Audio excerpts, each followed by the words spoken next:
Ladies and gentlemen, this is David Mirikitani with another episode of Weighing In, brought to you by USA Wrestling, the national governing body for wrestling in the United States, and by Nike Wrestling. Go to athleteps.com for all of your Nike and USA Wrestling branded gear. The boys are back. GT, welcome back to the States, my friend. Thanks, boys. Glad to be back. So if you don't follow Grant on social media, you should immediately. GT, what are your handles on X and on IG so we can get that started? It's GTurner174 on Instagram, and then it's TunaGT174 on X. Okay, so we're going to try a new segment out. I don't know if we're going to do this every week, but Grant travels so much, it'll probably be every other week at least. He posts, is it your best weird food? How do you title it, Grant? Well, it's usually just the weird food posts of the day. So basically what it is that like when you go, this started in like Japan. So like there was just a lot of different eclectic dishes that are served there. So I was like, this is just too good not to share. And it was like, then it just became a thing. And then I have like my mom, and one of the things is like making sure that like when I go travel that my mom knows that I'm alive if I'm posting. So that's a good way to do it. Yeah. So it's a good way to like make sure that I'm still in a foreign country and surviving. Okay. So yeah. So of all the foods, and I know you told us off air, you still have a couple to post, but what was maybe the weirdest that tasted best, or what was just the one that was best that like you definitely want to get again? Well, I mean, probably the one that was the weirdest was this beef tongue dish. So, but you know, it was just one of those things that you, when you see it, and luckily enough, like it was in kind of a cafeteria style, so you can like kind of sample. You didn't have to order it and like be like, oh, like this $25 dish is good or whatever. Yeah, it was definitely that was a tough one to get through. Just wanted to make sure. It ended up being really, really, really good, but it was like you had to trick your mind a little bit. You had to tell your brain you were somewhere else. Yeah.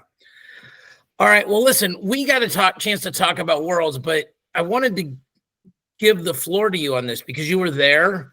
Tons of amazing action. Kylie Welker almost pulled off the double. David Taylor retires. Burroughs doesn't place. Vito takes third, beats Ugiev while almost having a fist fight the trainer. I mean, there's a lot of storylines going on there. You did a great post about DT. Just take it as long as you want and tell us your overall impressions of the world, because I'm jealous that you're at all these things, and I mean jealous in the best possible way, but I just think you have a very unique and complete viewpoint on it versus what Mark and I are seeing. Well, I mean, once again, I think the wrestling was second to none. The non-Olympic World Championships competition level, especially this year with bringing the independent neutral athletes from like Russia and Belarus to be able to compete, you know, Ugiev, Sejelaev, basically competing at this World Championships. A lot of, you know, like kind of new stars, you know, guys that were, you know, at the non-Olympic weights that do really well. You know, especially on the women's side of things, having a lot of the girls place or go both styles. For a lot of the countries had a lot of their young talent go U23 and non-Olympic worlds, especially at the weight classes that they could. So like for Welker and Macy, being able to compete in both tournaments and do pretty well. So big shout out to the U23 women's team with winning the team title. Yes. Had a great showing there, upsetting like basically Japan. And once again, I don't have a historical context on that. I'd have to bring in the Godfather, you know, Gary Abbott and Richard Emmel to like determine whether or not was that the first time ever that the U.S. had beaten Japan at a world championship. I think we saw that it was, Mark. I think we saw that. But go ahead. Didn't mean to interrupt you. Go ahead. I apologize. No, it was like historic because the girls wrestled extremely well, and Welker basically winning that world title as the heavyweight. Like it came down to her, and she ended up winning the U23 title that set it over the top. So Kylie wrestled really well. big shout out to her. Once again, competing in 2 world tournaments back to back is very difficult. Same thing for Macy coming back and getting bronze. Huge momentum shift for there. Flipping over to Greco really quickly. Huge shout out to Benji Peak with a huge upset over world and Olympic champion Garai from Iran. Big win. I mean, just once again, anytime that you can beat any of those guys that have some sort of credentialing, and then once again, Benji being at 72, kind of a rising star in the U.S. Greco community for Team USA. So I want to inject something there and get your opinion on that. So I was at P&L this weekend, and I was doing the play-by-play and kind of helping the Army guys, and I was with Dalton Roberts and Lucas Sheridan. And so we got to talk, those guys are obviously at that level, boys. And they were talking about what a big win that is, how that kind of, I know he lost the next match and then didn't get pulled through the repechage, but they were talking about how that's a mile marker for Benji. Like now he knows when he wrestles well, and Mark said it too last week, but it's just different when you're talking about the guys that are still active. I think their opinion carries some serious gravitas there. Is that kind of how you saw it as well? Well, I think anytime that you get one of those like signature wins where you beat somebody that maybe you're not supposed to is a really good opportunity for you to like, raise your level mentally, raise your level to like basically be able to compete at, and get, once again, it's world championships. Like you get an opportunity to wrestle somebody like of that caliber, it's a great opportunity, right? So Benji made the most of it in the opening round. Unfortunately lost to the Croatian the next round, and then the Croatian didn't get pulled back or didn't make the final, so he didn't get pulled back through.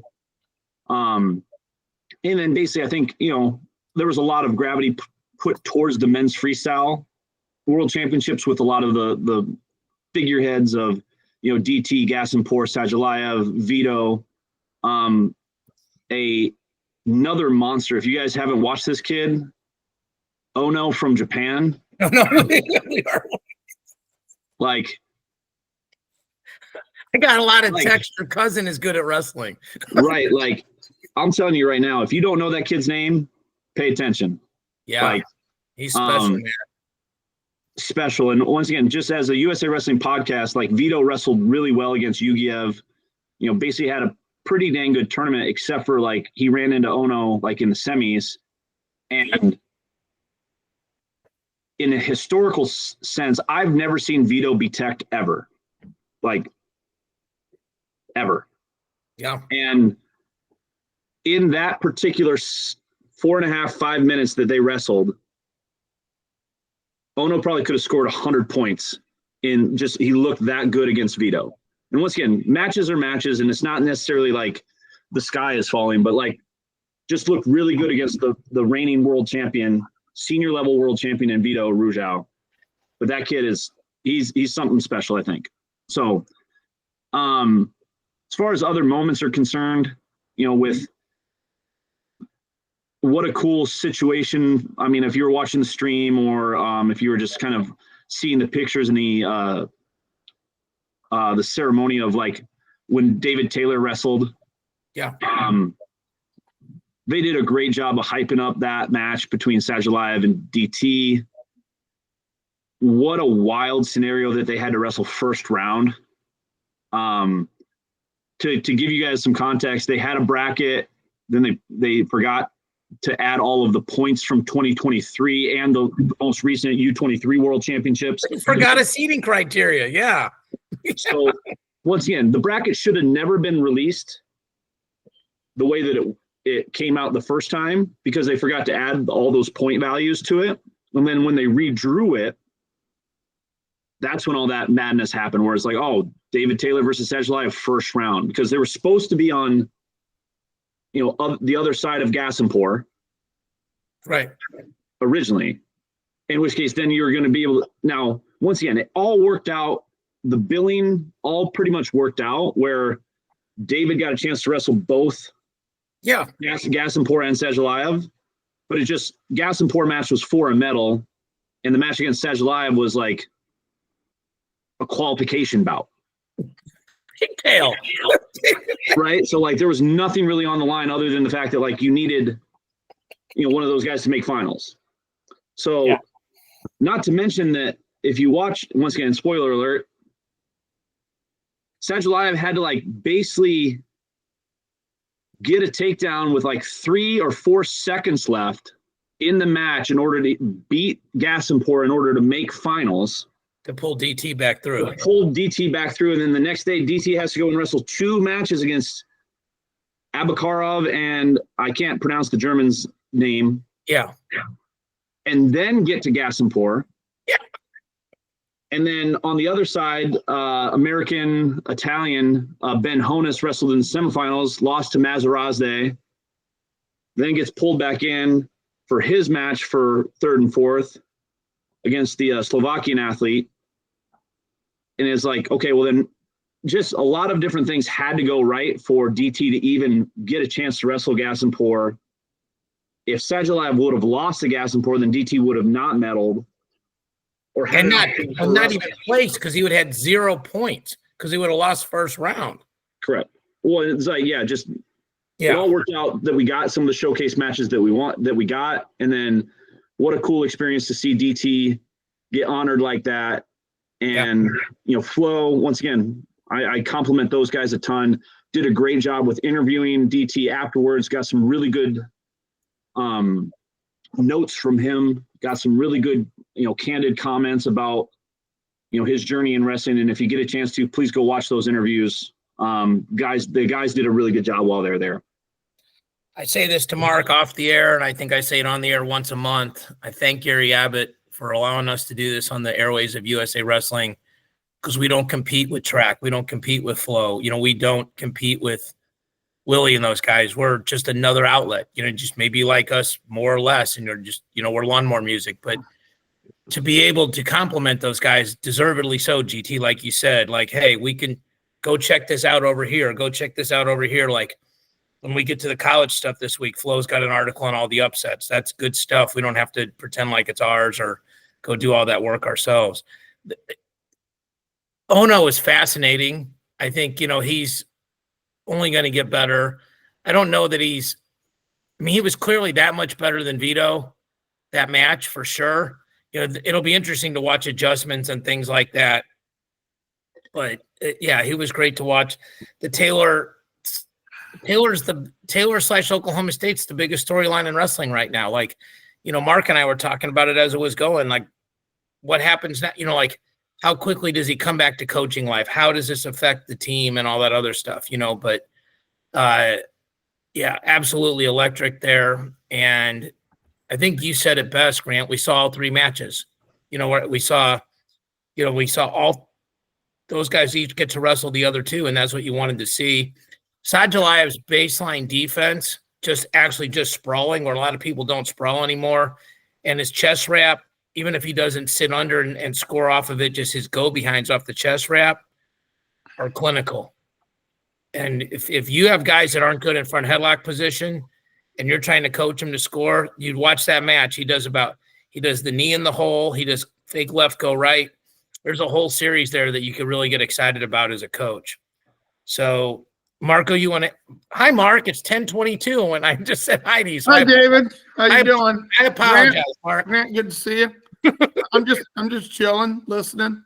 I apologize, but I think we knew going in we wanted GT to have the shine at the beginning of this, deservedly so. Anything you want to add to the Worlds? I know we got to share the mic last week on this. Yeah, I wanted to ask Grant something because we had talked about this. Sadulayev, do you think that if David would have wrestled him before this last weekend, one other time, and got a feel for him, it could have been a different match? Because I'm under the assumption that when you have certain people and you've never felt what they do, you can train and do all these things thinking you're going to be able to do certain things, but until you feel that, there's nothing like it. Yeah, I think one thing about the sport of wrestling is that sometimes, like, if you've never felt anybody before, if you've never felt like somebody's like let's say a headlock or a fireman's carry, and all of a sudden you get caught in it, you're like, well, okay, I felt that now. I think my own, once again, opinion of Grant Turner, wrestling coach, person, I think stylistically, DT wrestled exactly how DT wrestles. He went after him, took shots, pressed the action, basically wrestled how David Taylor wrestles. And I think there's going to be probably some tactical things that maybe the next time DT wrestles him, maybe he doesn't take that many attempts because Sadulayev is so good at counter offense or chest wrapping or like his fake chest wrap go behind. But he does such a good job of like floating his hips and getting his legs back that he's really hard to score on. And you saw like when Gasport took Sadulayev down in the match, it was kind of one of those things where he came up and quickly like changed the position and was able to get him. And when David changed the position, he got scored on against Gasport almost, or in Sadulayev's match, where I think the next time that they wrestle, I think David would have a better feel for him. But I think also anytime that you get to wrestle anybody more than once, you start to figure out maybe some tendencies, or you might bring something back to the match that you'd never even let them know that you had before. So I think you're 100% accurate that they would have felt each other maybe a year ago.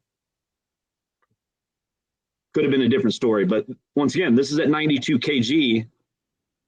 David Taylor's 86, Olympic and world champion. Sadulayev at 97 up, meeting at 92. I think it's a completely different matchup for both of them. I think it was probably more an advantage for the heavier guy because Sadulayev he is a tank. He is ginormous. I think the thought process, we're all rooting for David, right? That's the other thing. Like, when I did play-by-play at the Worlds, they were like, you have to be neutral except when USA is wrestling, right? And so we're all rooting for David. And I think the thought process when the bracket got redrawn and GT, we didn't talk to you. Next time, based on the time zone, we should try to do like a live feed with you because I think people would really like that. But anyway, I think we thought, okay, well, if we're going to wrestle him, we being America, let's get him right off the scale, right? Because David's not cutting and Sadulayev's going down and he didn't look great in the wrestle off. And the wrestle off was a 3 kilo allowance and all that other stuff. And I think the one thing that people forgot about Sadulayev is that dude's a singlet guy. He's not a t-shirt guy. Like you put the lights on him, he's going to wrestle the best.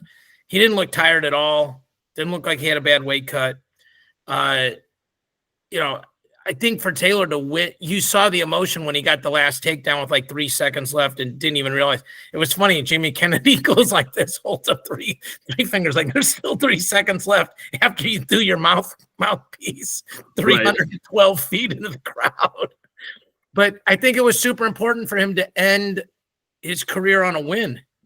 And that's meaningful. Like, I also think like there was a coach, an athlete who's now a coach that said, I don't have to wrestle on the wrestlebacks.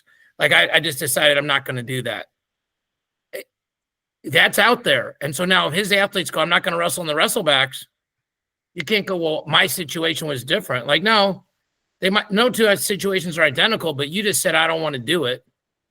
And this dude, David Taylor, has nothing to wrestle for. He doesn't need to wrestle at all in the back to be a legend. And he didn't have to win one match, GT. Like you said, he had to win 3. Yeah. And Abakharov right off the jump, after a loss. So it was interesting. I think people pointed out that it's been the first time since 2014 that America didn't have a world champion in the cycle. I also would warn people the sky is falling. It's not.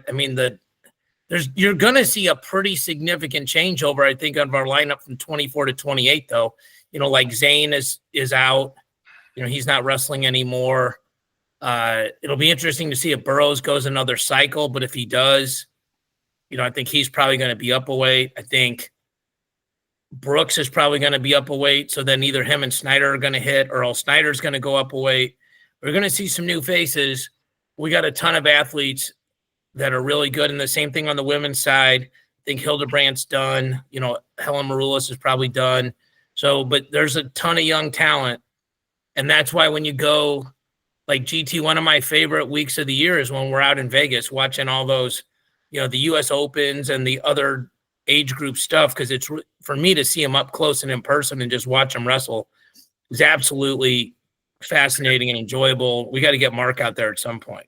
So, all right, boys, it's we're going to make a hard turn here. We did not get our picks in for heavyweight.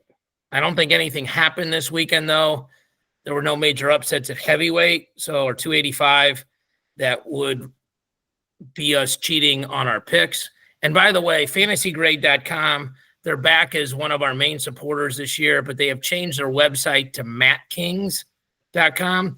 So people at home, but if you type in fantasygrade.com, you forget, it's just going to send you to Matt Kings, but they're going to be running contests this year, but they're also our provider for helping us with the rankings, doing the combination rankings and things like that.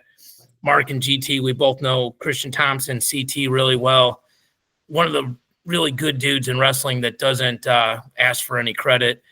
And this is how great he is, guys. Like I told him, I go, hey, we're doing the podcast on Tuesday instead of Thursday. So now I have to ruin your Monday night instead of Wednesday night. I got a text back, no problem.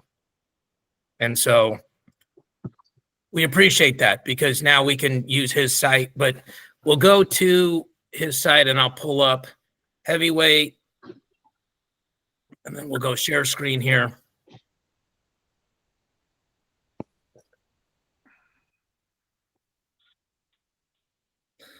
Okay, so for people that are listening to this, we basically have the composite rankings of Intermat and Flow. This is a very cool website. We're going to do some dual meet projections and things like that as well. But here are the rankings: Kerkvliet, Hendrickson, Feldman, Schultz, Slavakuski, Bastida, Gadali, Nathan Taylor, Trumbull, Heinzelman, Ben Keeter, Hunter Katka, Dayton Pitzer, who a lot of people have kind of forgotten about, Luke Luffman, who's coming off redshirt. There's your top 14. So we do need to get in here and get into our picks. So, Marco, if you don't mind, just because I have you in this. Oh, by the way, our picks last year were Stevenson. So we all get a mulligan there. Hendrickson. We all had Stevenson, Hendrickson, Kerkvliet, Cassiope, Schultz as our top 5. Mark and I had Davison at 6. Then we had Bastida, and then Bastida was at 6 for GT, and Elam, and Mark had Feldman as an All-American. So well done by him. So, Marco, are you good to go here on? I am good to go, David. I am ready and loaded. Okay, don't go too fast, but go ahead. You want me to go in order who I think is going to win it all the way to 8th? That'd be ideal. Okay, Younger Bastida, number 1. Okay. Number 2, Greg Kerkvliet. Okay. Number 3, Hendrickson. Okay. 4, Feldman. Okay. 5, Trumbull. Okay. 6, Schultz. Okay. 7th, Keeter. Okay. 8th, Pitzer from Pittsburgh.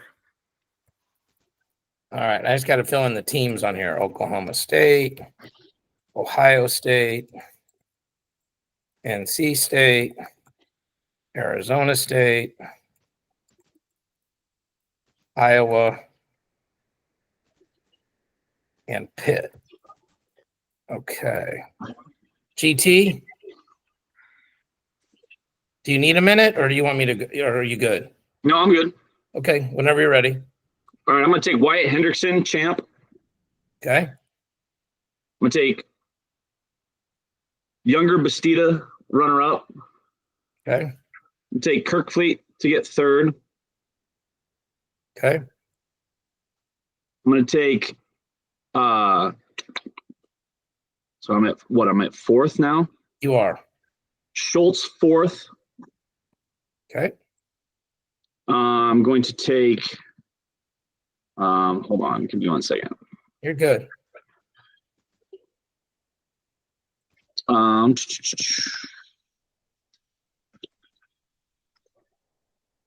My computer's a little slow, so I'm trying to just jump in when you want. Mark, talk to me about Bastida at number 1, because that's fascinating to me. Well, Bastida, to me, was best heavyweight last year until the national tournament. And I didn't know that he had hurt his hand in practice, and so wasn't able to do certain things. I don't think that will happen this year. And he wrestled Hendrickson in the Big 12s and absolutely dominated the match. I mean, it was a fairly close match, but every time he shot, he was able to finish. And Henderson didn't have an answer for him. So I just think he's probably the best on his feet. And he is, I think he's hungry. I can't argue with it. You kind of, I think I'm going to have to go in a different direction because I thought I was going to have a sneaky pick. But go ahead. GT, you good now? Yeah. Sorry, my computer is freaking out. So no, you're good. Number 5. At 5th, I'm going to take Nick Feldman. Okay. At 6th, I'm going to take Nathan Taylor. Lehigh. Yep. Okay. 7th, I'm going to take Trumbull. Okay. And 8th, I'm going to take Slavikowski.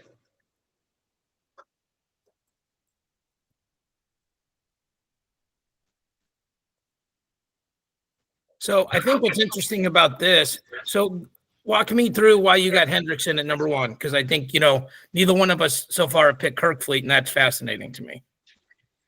So the reason why I think Hendrickson is going to get to the finals and win it is I think with him being in the Big 12,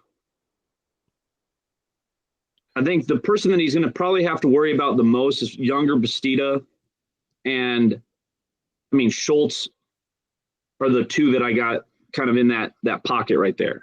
So I think if he gets through that and beats those two guys at the conference tournament, I think it gives him a little bit more of the guaranteed either 1 or 2 seeds at the national tournament. Okay. So I think if there's a chance for Kirkfleet to basically run the table, go undefeated, he'll probably keep the number 1 seed throughout the entire tournament. But I think that Hendrickson has the ability to get more points on beating higher opponents. So if Kirkfleet stumbles throughout the year at all, I think Hendrickson gets the 1 seed, and then you put Kirkfleet on the bottom of the bracket with either Bastida or Schultz as kind of that other, 2-3 seeds. But if you keep whoever's on the top, I think has a better run at the national tournament. And I think that if Hendrickson can pull that off, I think he has a really good run to the tournament, because if you put him on the bottom, you're going to run into some pretty talented guys at either the 2, 3, 6, 7 seeds. Because I think that both of the Big 12 guys that lose will either be the 3, 6, and Feldman would go up top. Once again, this is a little bit more of a bracket strategy. So I think Hendrickson runs the table, wins it, goes and is the number 1 seed. I think he has a really good shot at running the table on the top than going through the gauntlet, which was probably be the bottom. All right. So here's what we're going to do off air, boys. I'm going to send you this list, but we're going to have to make some tweaks, and just so people understand this. So Kairini is at 33, not 41. Ryan Jack redshirting. Arrington redshirting. I don't know if I'd have to go back and look at our picks, but Munoz is up at 97. Pinto dropped, Allred dropped, McDaniel came in, MJ Gaitan dropped. So we'll be allowed to make some changes here on our picks, just based on some of that stuff. So I will send you guys the list, and you guys can make your adjustments accordingly. If we get it done by Sunday, then I'll compute our team picks, and then we can see where we actually think if that matches up. So I will say this off the rip. Mark and I are talking. We're talking off air. I really believe Iowa State's way better than probably how we ended up with them ranked. But we'll see how that turns out. All right, here are my picks, boys. Kirkfleet at 1, Bastida 2, Hendrickson 3, Trumbull 4, Feldman 5, Schultz 6, Keeter 7, Pitzer 8. Not very often you get to go third and you get the champ. So I'll take it. That's the match, Mark, I wanted last year to see so bad was Bastida and Kerkvliet. And you mentioned him being hungry, and you may end up being right. You're usually better at this than I am, but you got to, in my mind, we got to beat the champ to be the champ. I'm going to give him his respect and all that kind of stuff. Doesn't mean it won't blow up in my face, but sometimes chalk is chalk for a reason. So we'll see how that goes. All right. So I need to put a note here to send you guys the new picks.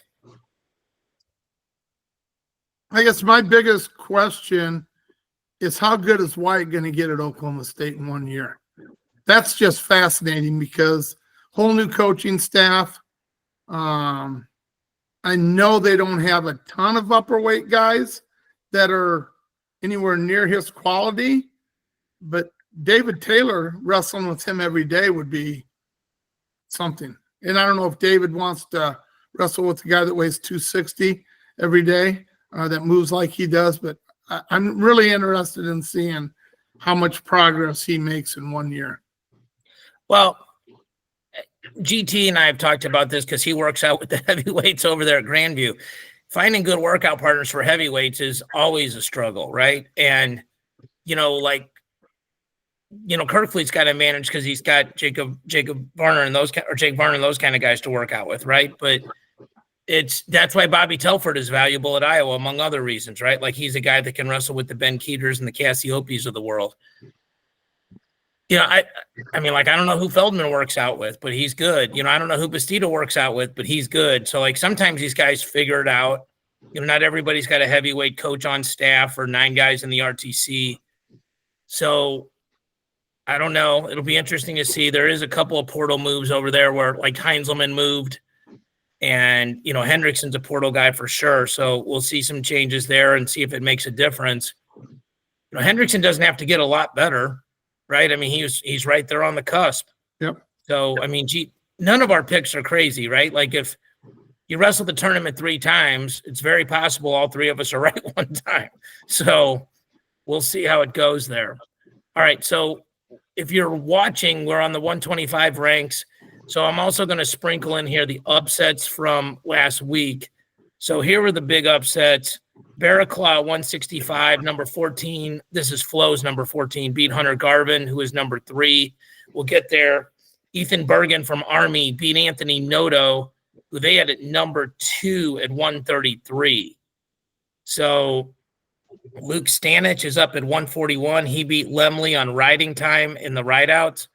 I don't know how this was 2-2 tiebreaker riding time. I don't know how that can be, but I didn't watch the match. And then Ben Davino beat Colton Camacho 18-5 and then beat his own teammate Nick Bouzakis 5-3. So interesting thing here, Stanich and Davino are both projected as red shirts. Maybe Stanich starts if you beat the number 7 guy, and if you beat your own teammate, how does that work? Stanich does not have the 5 or 6 meet thing where he can figure out because he's not a true freshman. Other upsets, right? Roman Ragazzi, beat Adam Kemp. Eugene Harney beat Gabe Willishell. There's some other ones here, but none of them are they're all with the exception of those 2, everything's the number 20 guys on down. So nothing too earth-shattering. Rylan Rogers, by the way, is no longer at Michigan. He is now out at Lehigh. So 25, not a lot changes. Cooper Flynn moved up a little bit. Dean Peterson moved up a little bit. Brendan McCrone. Adasayev will drop after this week. He lost to SIU. It's going to be interesting to see if he can make 125 all year because he was a 33-pounder, and Illinois needs him at 25. They got Lucas Bird at 33, so he's not going there. Maximo Renneria did the Conor McGregor walk. If we got time, we'll get to that duel. Oregon State and Iowa. 33. I don't know why Lucas Bird moved up in the rankings, but he did. So Ayala looked good at 33, didn't really wrestle in a ranked opponent or anything. Noto plugs in at 10 now. Carter McGonigal's up a little bit. Cleveland Belton's over at OU. There's another guy that dropped away. Now, Bouzakis is at 14. Mark, as the elder statesman coach of the group, do you wrestle Bouzakis or do you wrestle Divino? Or do you wrestle Divino those 5 or 6 duels and figure it out? Or what's your process here? Well, I definitely think you're going to wrestle him in the 5 events that he can wrestle in, whether that's tournaments, duels. You could actually see him out of Vegas, see how he does against the other guys, which would be cool. But I think Bouzakis is probably going to be their guy because they do have a red shirt that they can use. I don't think Bouzakis could red shirt again, obviously, unless he didn't take an Olympic red shirt, I don't think so. I think they would use him. They don't want to lose him, obviously. He needs to stay at Ohio State because they're getting his brother. And, But that's tricky, though, right? It is. Yeah, so, okay, we go to 41. So, all right, so GT, there's very interesting here. If you're not looking, it's Alirez, Mendez, Bartlett, Hardy, and then Swiderski pops in at number 5, and Chiarini comes in at 6. And by the way, Alirez looked really good against Josh Edmond, who's a blood round guy, like majored him. GT, you're an Iowa State alum. Casey Swiderski at 141. This is probably right where I'd have him ranked. I feel like Alirez and Mendez are tier 1, Bartlett and Hardy are tier 2. I mean, certainly those are debatable, but that's my opinion on it. And I think Swiderski's right at the top of tier 3 if he can effectively make 141. Do you see it the same or differently? Yeah, and like Chiarini coming up from 33 to 41, once again, All-American, but like I think he's a little maybe high. I'd probably maybe him have it like 8 for Arini. And Baumbauer, he was an All-American. He got what, 7th or 8th last year? He did, yeah. So I think he's right there, right? I think, Baumbauer, Swiderski at 5, 6 makes it, like kind of a couple All-Americans right there. Happel had a really good year last year at 41. I believe he was the 7th seed at the national tournament, like wrestled pretty talented guys throughout the year, looked pretty good. So I don't necessarily have that, but I think Arini coming up a weight class, maybe just a little high at 6, but once again, he's still a monster. But once again, I'm not a pure ranking guy, so this is more like a feel thing than it is a statistical data thing. Well, it's also tough to compare a guy coming down to a guy coming up, right? Like that was sort of the Sajalayev Taylor conversation. I think in general, though, you sort of favor the guy coming down. Like you probably figure, if nothing else, he's going to be a little stronger than a guy moving up. So I think the other thing, just quickly on the Taylor Sajalayev thing, like some people are like, well, the guy went from 86 to 92 and 97 to 92, and the numbers sound smaller. That's 13 and 11 pounds, respectively. Like it sounds a lot different, then you go, well, he went from 189 to 204 to, whatever it is, to, 217. Like all those different weights are super different. So anyway, all right, 49. Not a lot of change up here. Cannon Webster, for some reason, moves up. And sometimes these are people just adjusting in their rankings. So it'll be interesting to see there. Ethan Fernandez is ranked for Cornell. It'll be interesting to see if that's his spot or Josh Saunders, who was on the U23 world team. 57, really no change at all. Pinheiro, I think, is the interesting one here. He starts out at 11 in both polls, and then based on the math, he ends up popping out at 12 collectively. So he's certainly a guy that I think after the first 4 or 5 guys can get right there. Antrell Taylor coming down, I think, is a salty pick as well. 65. So Barraclaw is the big one here. It's interesting. Intermat, I guess, didn't move him, or these might be Intermat's rankings from last week, but Flo had time and moved him. So Barraclaw will move up. Hunter Garvin will move down. My guess is, assuming there's no changes next week, Cam Amin will bump to 5, Garrett Thompson 6, Barrett Kloss 7, Hunter Gardman drops down to 8. So interesting to see how that goes. MJ Gaitan there is knocking on the door as well. And Mantanona is down for some reason, and Cam Steed is up for some reason. I think Mantanona lost in the finals of the tournament this past weekend. Of Clarion? Yeah. Yeah, that would make sense. So Nelson, okay, so here's an interesting one. So do we think we're set at Iowa, Mark? Do we think it's Brand 74, Gabe 84, PK on the outside looking in? I think so. Brand's won the wrestle-off. Obviously, PK wasn't there for the wrestle-off because he was wrestling overseas. I'm sure PK will get his shot, but yeah, I think that's where it's going to be. It'll be interesting to see, right? Arnold looked good at 84. I know it wasn't, he didn't wrestle the toughest kid in the country, but he looked like he had a lot of energy.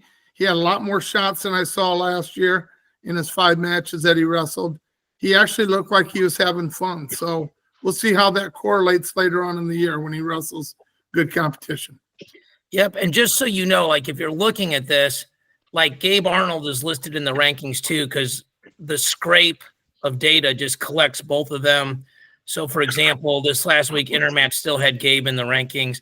And if you see this also, like Rocco Welsh is ranked by one service and Carson Karchel is ranked by the other service.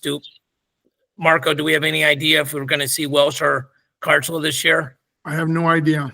Okay. 84, Gabe Arnold is in here. See, but if you see also Nelson Brands is in here. So if you count them both and these guys as one combination, then Silas Allred would move up a spot and be in there. Be interesting to see Jackson Smith at this weight. We've talked about that when we did our picks. So just something to check out there. Not a lot else scrolling down. Nothing really too crazy here. It is interesting to see like Bennett Berge and TJ Stewart. These guys shouldn't be listed as freshmen. They're sophomores, obviously, but just to see where they are in the process. Okay, so in 197, GT, did you get a chance to watch the Buchanan-Munoz match? I haven't. Okay. Mark, did you? Oh, yeah. Okay. So I saw it, and Munoz gets the first takedown, almost had a second takedown. Crowd was pretty electric there. Buchanan ends up running him down and getting the win, and then Ferrari beat Stemmet 5-0. Frankly, after all the talking they did, kind of a big fat nothing. But I thought Buchanan looked good, Mark, especially after the first takedown, didn't you? I thought he looked tired. I thought he gassed toward the end of the second. He was tired in the third, and he even said he was tired, but he said, I just let my training take over and didn't even think about it. And then actually he got 2 takedowns in the third period. Yeah. And one of them was really nice off a fake shot. Munoz sprawled, started coming back to his feet, and he just got both low ankles and was able to finish that. And then he finished another shot toward the end of the period. So, yeah, I mean, he's big. I think Munoz is just right now just a little bit small for 97, and I think it's going to be hard until he fully grows into it to compete with a few of these kids. Not at the beginning of the match, but in the third period. That's where it's going to make a difference. Yeah, that it wears on you, right? Yep. So, 285. Very, very little change here, so we can kind of skip that. Team rankings. Not a lot of changes here. So where's Iowa State at, David? Iowa State's got 36.8 points on average. That puts them at 10th. I think the teams that they're behind that we think they could pass, number 9 is Michigan with 38 and a fraction, South Dakota State 39 and a fraction, Missouri 40 and a fraction. And then you get into the teams where I think we think they're probably top 6, Virginia Tech 45, Ohio State 50.5, Nebraska basically 60, Oklahoma State 62.5.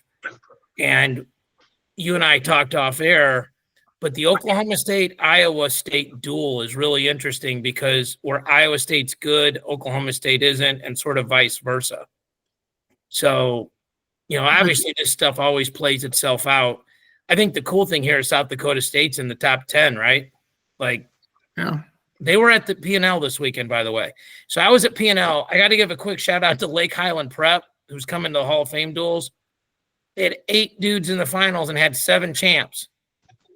They had the last 6 weights in the finals. Mike Palazzo didn't get out of that chair for about an hour, which was wild. So shout out to them. So the schedule this week, I'll share this. People can see it. So Utah Valley wrestles Nebraska, so that's interesting. The ones I highlighted was Stanford at Iowa State. Hopefully we'll see a couple good matches there. Michigan State Open is this weekend. That's always a good one. The Tiger Style or Mizzou Invite is in Kansas City this weekend. Don't know how many guys will hit there. Maryland, Little Rock's got some guys ranked. Missouri's got some guys ranked. Poly really doesn't. Purdue's obviously got Ramos and Blaze. SIU doesn't. Maryland's got a couple guys. So, but again, and also like Rocky Elam didn't wrestle this weekend, so I don't know that we'll see Elam against Little, but we might see Aiden Sinclair against Stephen Little, and that would be interesting to see. Stanford wrestles Iowa, so Hunter Garvin goes back home. That's kind of interesting. And then Journeyman Classic. So Journeyman Classic is 2 days. The duels are sort of listed on day 1. There weren't any just banger duels that I highlighted here, but day 2, they do that pool stuff. So they'll, they kind of get to pick their matchups.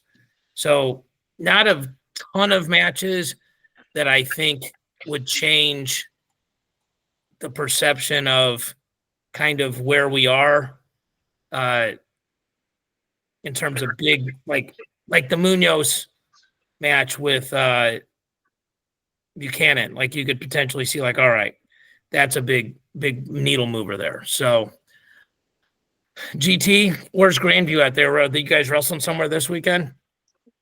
I believe we got a duel on Thursday, and then I think we're not wrestling this weekend. The Grandview Open is next weekend, the 16th. But we opened up this past weekend at the Friends Open, the Falcon Invite down in Wichita, Kansas. Okay. Still kind of getting all the results back from that since I was gone, so I didn't get a chance to. Is that a newer tournament? I don't remember hearing about that for a long, long time. Yeah, Friends is kind of a newer program, maybe from a couple of years ago, probably less than 5. Okay. But yeah, a good little tournament down in Wichita, so it's within driving distance, so it was a good little one. Nice. All right. Well, I will get you. I'm telling you now, boys, I'll send you the sheet. I'll just remind you. I'll re-invite you to the document and get your picks. You can just send them to me, and then we'll update it. And then other than that, I don't think we have anything too crazy kicked in. I'm working on a couple of announcing gigs.